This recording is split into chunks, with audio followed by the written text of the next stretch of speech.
എടുക്കാൻ കുറെ നിരീക്ഷകർ കാത്തുനിൽക്കുന്നു. ഈ നിരീക്ഷകരായ മനുഷ്യ നിരീക്ഷകരുടെ മുമ്പിൽ അവരെ നമ്മൾ കണ്ണുവെട്ടിക്കുന്നത് കണ്ടില്ലേ? അവരെ കാണുമ്പോൾ മാത്രം ട്രാഫിക് നിയമം പാലിക്കും, പോലീസ് ഇല്ലെങ്കിൽ ട്രാഫിക് നിയമം പാലിക്കില്ല. അതെ, ആ ജാട കൊണ്ട് കാര്യമില്ല, താൽക്കാലിക നാട്യങ്ങളെ കൊണ്ട് കാര്യമില്ല. കാണാത്ത ഒരു ശക്തിയിൽ പേടിക്കണം, അപ്പോഴേ രാജ്യം നേരെ നിൽക്കൂ. ഇവിടുത്തെ നിയമ സംവിധാനങ്ങൾ വേണ്ട എന്നല്ല, നിയമപാലകർ വേണ്ട എന്നല്ല, അതൊക്കെ പരിമിതമാണ്. മാത്രവുമല്ല, ഇനി പോലീസ് കണ്ടാൽ തന്നെ അവനും നമ്മുടെ വർഗത്തിൽപ്പെട്ടതാണ്. നമ്മൾ എന്തിനാ നിയമം ലംഘിക്കുന്നത്? നമ്മൾ എന്തിനാ കള്ളക്കടത്ത് നടത്തുന്നത്? നമുക്ക് 10 കാശ് ഉണ്ടാക്കാനല്ലേ? ആ വീക്ക്നെസ് പോലീസിനുമുണ്ട്. നീ ഒന്നും ചെയ്യല്ല മോനെ, കടലാസൊക്കെ ക്ലിയറാക്കി തരണം, എന്നെ ചുവപ്പ് വരക്കാൻ പാടില്ല, റെഡ് ലൈൻ എനിക്ക് വരാൻ പാടില്ല എന്ന് പറഞ്ഞ് ഒരു തവണക്കണ്ണൻ എടുത്ത് പോലീസുകാരന് നീട്ടിയാൽ പോലീസുകാരനും വീണു. അതുകൊണ്ടാണ് സ്വന്തം വർഗത്തിൽപ്പെട്ടവരെ നിരീക്ഷകരാക്കി വെക്കാൻ പാടില്ല എന്ന് കണ്ടപ്പോ, അവിടെ പലപ്പോഴും വശീകരിക്കപ്പെടൽ നടക്കുന്നു എന്ന് കണ്ടപ്പോ നിരീക്ഷണ യന്ത്രങ്ങൾ സ്ഥാപിക്കുകയാണ്. എന്നാൽ പിന്നെ ഇത്തരം ചാബല്യങ്ങൾ ഉണ്ടാവൂല. യന്ത്രങ്ങൾ കൈക്കൂലി വാങ്ങൂലല്ലോ, ചാബല്യങ്ങൾ കുറയുമെന്ന് കരുതി. എന്നാലും അത് പ്രവർത്തിപ്പിക്കുന്നവരും അതിന് നേതൃത്വം നൽകുന്നവരും ഒരുപക്ഷെ കള്ളന്മാർക്ക് സൗകര്യം ചെയ്തു കൊടുത്തേക്കാം. ഒന്നും പൂർണ്ണമല്ല. പൂർണ്ണമായ ഒരു സംവിധാനമുണ്ടെങ്കിൽ കാണാത്ത ഒരു മഹാശക്തിയെ ഭയപ്പെടാൻ കഴിയണം. അവനോ എപ്പോഴും നമ്മളെ നിരീക്ഷിക്കുന്നുമുണ്ട്. നോക്ക് നിങ്ങൾ, അമേരിക്കയുടെ ഉപഗ്രഹ ചാനലുകളുടെ ചാരക്കണ്ണിൽ നിന്ന് പോലും ബില്ലാദനെ പോലുള്ളവർ രക്ഷപ്പെട്ടുകൊണ്ടിരിക്കുകയാണ്. അവരെ കണ്ണുവെട്ടിച്ചുകൊണ്ടിരിക്കുന്ന രംഗങ്ങളാണ് നമ്മൾ കാണുന്നത്. അതേ, രാജ്യത്ത് നീതി പുലരണോ? രാജ്യത്ത് സമാധാനം വേണോ? രാജ്യത്ത് മതമൈത്രി പുലരണോ? അതിനൊക്കെ വേണ്ടത് വഹശിയർ റഹ്മാന ബിൽ ഗൈബ്, കണ്ണിൽ കാണാത്ത റബ്ബിനെ ഭയപ്പെടാൻ തയ്യാറാവണം. വിശുദ്ധിയുടെ മൂടുപടങ്ങൾ അണിഞ്ഞ പല സഭകളും അതുപോലെ തന്നെ പല വേദികളുമൊക്കെ നാറിക്കൊണ്ടിരിക്കുന്നു. എന്തേ കാരണം? വഹശിയർ റഹ്മാന ബിൽ ഗൈബ് ഇല്ലാതെ പോയതാ. കാണാത്ത റബ്ബ്, ഞാൻ അങ്ങോട്ട് കാണാത്ത എന്നെ ഇങ്ങോട്ട് കണ്ടുകൊണ്ടിരിക്കുന്ന റബ്ബ്, ഇതെല്ലാം അറിയുന്നുണ്ട്. ഇവിടത്തെ നിരീക്ഷകർ ഉറങ്ങിയേക്കാം, ഇവിടത്തെ നിരീക്ഷണ യന്ത്രങ്ങൾ തകരാറ് പറ്റിയേക്കാം, പ്രവർത്തനക്ഷമത നഷ്ടപ്പെട്ടേക്കാം, ഇതൊക്കെ ഉണ്ടാകും. എന്നാൽ അല്ലാഹു ആകുന്ന നിരീക്ഷകൻ ഉറങ്ങുമോ? അല്ലാഹു ലാ ഇലാഹ ഇല്ലാ ഹുവൽ ഹയ്യുൽ ഖയ്യൂം, എപ്പോഴും നിന്നെ നിരീക്ഷിക്കുകയാണ്, എപ്പോഴും ഉണർന്നിരിക്കുകയാണ്. ലാ തഖുദുഹു സിനതും വലാ നൗം, അവൻ ഉറങ്ങൂല എന്നല്ല, ഒരു ചെറിയ ആട്ടം ഇല്ല, ഒരു തൂങ്ങല്, ഒരു മയക്കം പോലും വരൂല. ലാ തഖുദുഹു സിനതുൻ വലാ നൗമുൻ ലഹു, കൂർക്കം വലിച്ച് എന്തായാലും ഉറങ്ങൂല, ഒരു ചെറിയ മയക്കം പോലും സംഭവിക്കില്ല.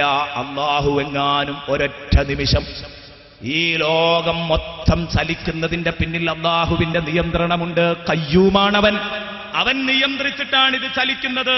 അപകടങ്ങളില്ലാതെ ഗോളങ്ങൾ ചലിച്ചുകൊണ്ടിരിക്കുന്നത്.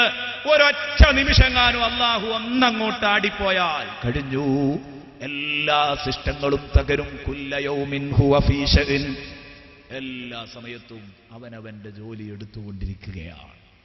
ബദ്ധശ്രദ്ധനാണ്. സൂറത്തുർ റഹ്മാനിൽ അല്ലാഹു പറഞ്ഞു. ഇങ്ങനെ തുടങ്ങിയിട്ടപ്പോ ഇതാ പറഞ്ഞത്, കാണാത്ത റബ്ബിനെ ഭയപ്പെടാൻ തയ്യാറാണോ? അവിടെ മാത്രമേ നന്മ പുലരൂവെന്ന് നമുക്ക് ധൈര്യമായി പറയാവുന്നതാണ്. ഇനി ആ കാണാത്ത റബ്ബിനെ ഭയപ്പെട്ടതുകൊണ്ടാണ് പാലിൽ വെള്ളം ചേർക്കണമെന്ന് പറഞ്ഞപ്പോ ആ പെൺകുട്ടി ചേർക്കാതിരുന്നത്. ഉമർ റളിയല്ലാഹു അൻഹു കേട്ടല്ലോ, സംഭവം നമുക്കറിയാം, അതുകൊണ്ടാണ് ഞാൻ അതിലേക്ക് കടക്കാത്തത്. ആ പെൺകുട്ടി കാണാത്ത റബ്ബിനെ ഭയപ്പെടുന്ന പെൺകുട്ടിയാണെന്ന് കണ്ടപ്പോ തന്റെ മകനെ കൊണ്ട് ആ പെൺകുട്ടിയെ കല്യാണം കഴിക്കുകയാണ് ചെയ്തത്. ഇനി നമുക്ക് ഒന്നും കൂടെ പറയാം. രഹസ്യ ജീവിതത്തിൽ അല്ലാഹുവിനെ പേടിക്കണം. ബിൽ ഗൈബ് എന്ന് പറഞ്ഞാൽ അല്ലാഹനെ പേടിക്കണം. ബിൽ ഗൈബ്, മനുഷ്യന്റെ സാന്നിധ്യത്തിൽ അല്ലാഹനെ പേടിക്കും, മനുഷ്യന്റെ അഭാവത്തിലും വേണം പേടിക്കാം. രഹസ്യ ജീവിതത്തിൽ മനുഷ്യന്റെ ഇടയിൽ ഏതാകുന്ന തഖ്വ അഭിനയിക്കുന്നവരുണ്ട്, മനുഷ്യന്റെ ഇടയിൽ ഭക്തി അഭിനയിക്കുന്നവരുണ്ട്. ഞാൻ നിങ്ങളോട് പറയുന്ന മൂല്യങ്ങളെക്കുറിച്ച് സംസാരിക്കുന്ന, പക്ഷേ എന്റെ കഥ എന്താണെന്നറിയാൻ, ഈ പാവപ്പെട്ടവന്റെ രഹസ്യ ജീവിതത്തിലേക്ക് നിങ്ങൾക്ക് എത്തി നോക്കാൻ കഴിഞ്ഞെങ്കിലേ ഞാൻ എത്രത്തോളം വൃത്തികെട്ടവനാണെന്ന് നിങ്ങൾക്ക് തിരിയൂ. ഇതാ രഹസ്യ ജീവിതത്തിൽ അല്ലാഹുവിനെ ഭയപ്പെടാൻ തയ്യാറാവണം കേട്ടോ, എന്നെങ്കിലേ രക്ഷപ്പെടാൻ കഴിയൂ എന്ന്. ധാരാളം വിഷയങ്ങൾ ഈ വിഷയ സംബന്ധമായി പറയാനുണ്ട്. അപ്പൊ റിയായിന് വേണ്ടി, ലോകമാന്യത്തിന് വേണ്ടി അമലു ചെയ്യരുത്, ഒരിക്കലും ചെയ്തുകൂടാ. ഒറ്റ കാര്യവും കൂടെ അങ്ങോട്ട് പറഞ്ഞിട്ട് ഇമാം ബുസീരിയുടെ ഒരൊറ്റ ബൈത്ത് ചൊല്ലിയിട്ട് കുറേ കാര്യങ്ങൾ പറയണം, സംഭവങ്ങൾ പറയണം എന്നൊക്കെ കരുതിയതാണ്. ഇൻഷാ അല്ലാഹ് ഇനി നാളെ നമുക്ക് തുടർന്ന് സംസാരിക്കാം. നാളെ നമ്മൾ സംസാരിക്കുന്ന വിഷയം കരുതണം, നാം അറിയാതെ നിക്ഷേപം വർദ്ധിക്കും എന്ന തലക്കെട്ടിലാണ് നാം സംസാരിക്കുന്നത്. വളരെ സൂക്ഷിക്കേണ്ട, ശ്രദ്ധിച്ചിരിക്കേണ്ട കുറെ കാര്യങ്ങളാ പറയാൻ പോകുന്നത്. എന്റെ സഹോദരന്മാരെ, റിയാഇന് വേണ്ടി, ലോകമാന്യത്തിന് വേണ്ടി അമലു ചെയ്യരുത് കേട്ടോ. വറാഇഹാ വഹിയ ഫിൽ അഅ്മാലി സായിമത്തുൻ വഇൻ ഹിയസ്തഹലത്തിൽ മർആ ഫലാ തുസിമീ. റിയാഇന് വേണ്ടി അമലു ചെയ്യണ്ട.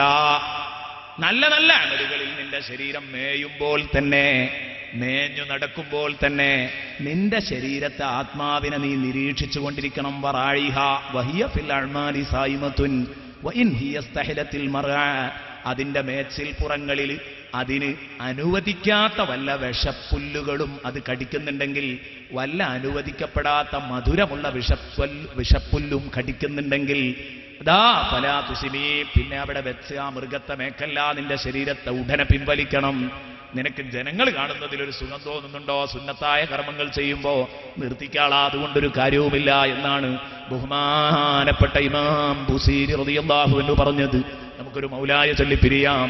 വറാഇഹാ വഹിയ ഫിൽ അഅ്മാലി സായിമത്തുൻ വഇൻ ഹിയസ്തഹലത്തിൽ മർആ ഫലാ തുസിമീ. മൗലായ സ്വല്ലി വസല്ലിം ദായിമൻ അബദാ അലാ ഹബീബിക ഖൈറിൽ ഖൽഖി കുല്ലിഹിം. അപ്പോൾ വഖശിയർ റഹ്മാന ബിൽ ഗൈബ്, രഹസ്യ ജീവിതത്തിൽ അല്ലാഹുവിനെ ഭയപ്പെടണം. ബിൽ ഗൈബ് എന്ന പ്രയോഗം ഖുർആനിൽ 1 ഡസൻ തവണ വന്നിട്ടുണ്ട്, 12 തവണ. അതിൽ 6 തവണയും അല്ലാഹുവിനെ ഭയപ്പെടുന്നതുമായിട്ടാണ് അത് വന്നത്. ആയത്തുകളോതാൻ സമയമില്ല, അതിന്റെ നമ്പർ മാത്രം പറയാം. സൂറത്തുൽ മാഇദയിലെ 94-ാമത്തെ ആയത്ത്, സൂറത്തുൽ അംബിയായിലെ 49-ാമത്തെ ആയത്ത്, സൂറത്തു ഫാത്തിറിലെ 18-ാമത്തെ ആയത്ത്, സൂറത്തു യാസീനിലെ 11-ാമത്തെ ആയത്ത്, സൂറത്തു ഖാഫിലെ 33-ാമത്തെ ആയത്ത്, സൂറത്തുൽ മുൽക്കിലെ 12-ാമത്തെ ആയത്ത്. ഇത്രയും ആയത്തുകളിൽ ബിൽ ഗൈബ് എന്ന് പറഞ്ഞത് 6 സ്ഥലത്ത് അള്ളാഹുവിനെ ഭയപ്പെടുന്നതുമായി ബന്ധപ്പെട്ടാ വന്നത്. ചിന്തിക്കാൻ പാഠമുണ്ടതിൽ. രഹസ്യ ജീവിതത്തിൽ അള്ളാഹിനെ പേടിക്കണം, അവനെ അള്ളാഹു നമ്മളെ നന്നാക്കി തരട്ടെ, നമ്മുടെ സദസ്സ് അള്ളാഹു കബൂലാക്കി തരട്ടെ. ആമീൻ എന്ന് ദുആ ചെയ്തുകൊണ്ട് ഇൻഷാ അല്ലാഹ് നാളെ നമ്മൾ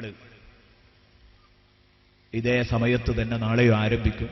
കുറേ ആളുകൾ പലയിടങ്ങളിൽ നിന്ന് വിളിച്ച് പറഞ്ഞിരുന്നു, പ്രവർത്തകർക്കും അതിന് സാധിക്കാത്തത് കൊണ്ടാണ് 7 to 9 പോരാ 10 വേണം എന്ന് നിർബന്ധിച്ച് കുറേ ആളുകൾ ഇന്ന് ഫോൺ മുഖേന സംസാരിച്ചിരുന്നു, പ്രവർത്തകരോടും സംസാരിച്ചിരുന്നു. ഒരിക്കലും സാധിക്കാത്തത് കൊണ്ടാണ്. എല്ലാവർക്കും വാഹന സൗകര്യം മറ്റൊക്കെ ഉള്ളതുകൊണ്ട് ഇതുപോലെ തന്നെ 9:10 ഇൻഷാ അല്ലാഹ് പ്രഭാഷണം അവസാനിപ്പിക്കുന്ന അവസ്ഥയായിരിക്കും ഉണ്ടാവുക എന്ന് പ്രത്യേകം എല്ലാവരെയും അറിയിച്ചു കൊള്ളുകയാണ്.